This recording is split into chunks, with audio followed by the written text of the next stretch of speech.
যারা সংস্কৃতি চর্চা করে, যারা গান গায়, নাচে, তাদেরকে কোনো পাপ তাদের স্পর্শ করে না।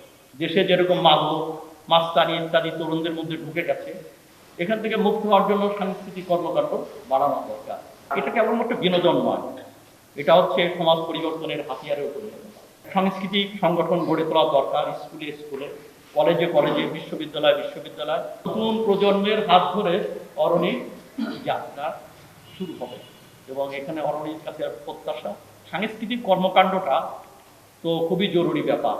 এবং আবৃত্তি, কবিতা, গান যে যেতেই করুন, যে যারা সংস্কৃতি চর্চা করে, যারা গান গায়, নাচে, তাদেরকে কোনো পাপ তাদের স্পর্শ করে না। আমার মনে হয় যে তারা মননশীল এবং পরিশিক্ষিত মানুষে পরিণত হয়।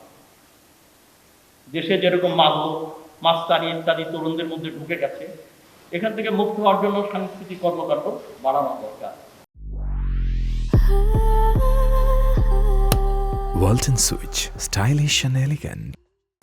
যার সংস্কৃতি চর্চা যে করে, সেটা যেটাই হোক, গান, নৃত্য, আবৃত্তি, যেটাই করুক, তো তার মধ্য দিয়ে সে কিন্তু পরশমুক্ত হয়, মননশীল হয় এবং তার ভিতর মানবিক গুণের বিকাশ ঘটে।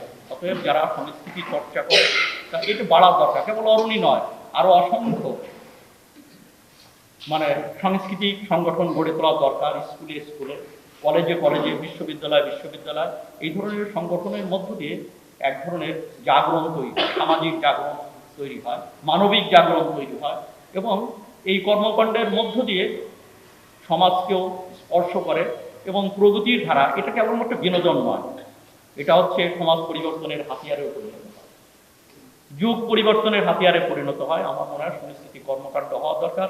অরণি আমাদের হাতে এটা ঝিমিয়ে পড়েছে।